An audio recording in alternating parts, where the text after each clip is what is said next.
Shalom, selamat malam Bapak, Ibu, Saudara-saudari yang dikasihi Tuhan. Renungan firman Tuhan Pendeta Dr. Erastus Sabdono bersama saya Z Ferry malam hari ini berjudul Menemui Tuhan. Suatu hari nanti di kekekalan ketika seseorang menyaksikan kedahsyatan kemuliaan Allah, barulah ia menyadari dengan benar betapa besar anugerah Allah yang memberi kesempatan makhluk ciptaannya, yaitu manusia, untuk bisa berinteraksi dengan Dia. Hari ini banyak orang yang menganggap remeh hal tersebut, kesempatan untuk bisa berinteraksi dengan Allah, yaitu hidup di hadirat Allah. Sebab mereka tidak menyadari kedahsyatan kemuliaan Allah. Tentu saja orang-orang seperti ini juga tidak menghormati Allah secara patut dan tidak mengasihi Allah secara benar. Pada umumnya manusia berkeadaan demikian. Pada waktu itu barulah terjadi penyesalan yang sangat dalam, menyakitkan dan tidak terbayangkan. Penyesalan tersebut bisa lebih menyakitkan dari penderitaan itu sendiri, akibat penggambaran keadaan tersebut sebagai ratap tangis dan kertak gigi. Seorang yang menolak hidup di hadirat Allah adalah orang yang mengalami kerugian yang tidak ternilai, yaitu kebinasaan. Artinya keadaan terpisah dari Allah. Orang yang menolak Allah berarti tidak menerima kehidupan di dalam Tuhan. Tidak mungkin orang yang pada saat hidup di bumi tidak hidup di hadirat Allah, kemudian nanti waktu meninggal bisa hidup di hadirat Allah. Hanya orang yang sejak di bumi ini sudah hidup di hadirat Allah, nanti di kekekalan juga diperkenankan untuk berada di hadirat Allah. Dengan demikian, sejatinya peta hari esok seseorang di kekekalan, apakah ia masuk surga atau neraka, dapat terlihat sejak hidup di bumi ini. Untuk itu kita harus mengoreksi diri dengan benar. Apakah kita akan diperkenankan ada di hadirat Allah atau tidak?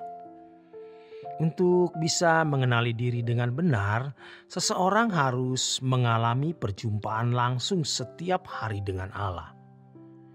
Untuk menemui Tuhan secara khusus, seseorang harus menyediakan waktu yang dipandang istimewa. Setiap hari kita harus menyediakan waktu untuk bertemu Tuhan.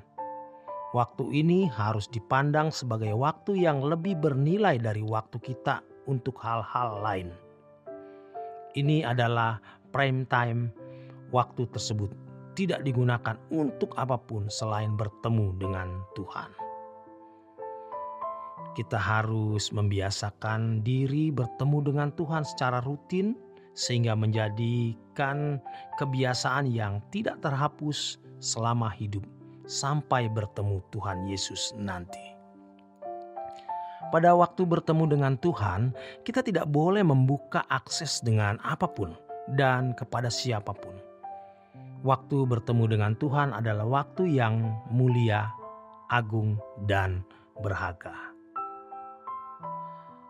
Karena pertemuan ini maha penting, maka kita harus mempersiapkan segala sesuatu dengan baik. Baik itu ruangan, sarana doa, kondisi fisik.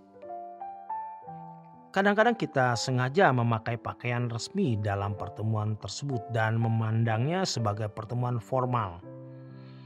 Berkenaan dengan hal ini, bila mungkin kita menyediakan ruangan yang khusus.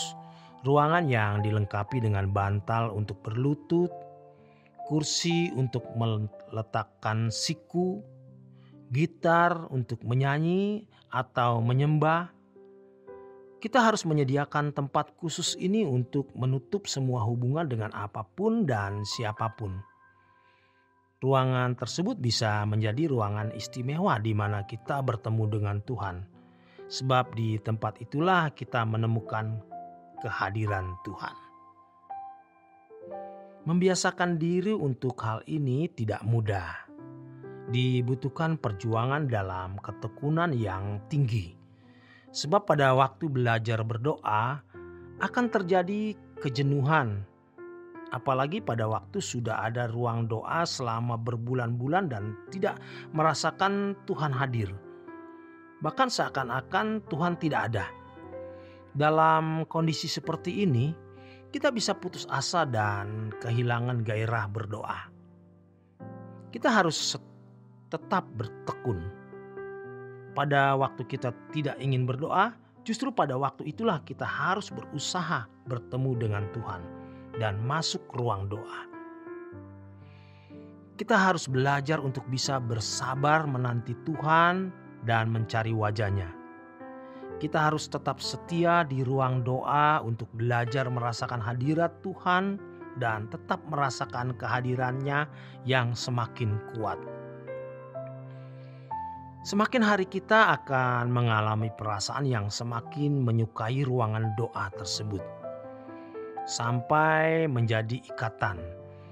Seperti sebuah ikatan yang adikodrati. Dari berdoa, Tuhan akan memberi pengalaman-pengalaman yang luar biasa yang tidak bisa disaksikan kepada orang lain. Atau memang tidak boleh disaksikan kepada orang lain. Sebab perjumpaan dengan Tuhan sangat mulia dan pribadi. Tuhan menghendaki perjumpaan dengan Dia dipandang sebagai sesuatu yang eksklusif yang tidak boleh diumbar untuk orang lain. Kita tidak boleh sembarangan menyaksikannya kepada orang lain. Semua harus dalam pimpinan Roh Kudus. Dari perjumpaan dan percakapan dengan Tuhan di ruang doa tersebut, kita mengembangkan sebuah dialog dan fellowship yang tidak pernah berhenti di sepanjang waktu hidup kita.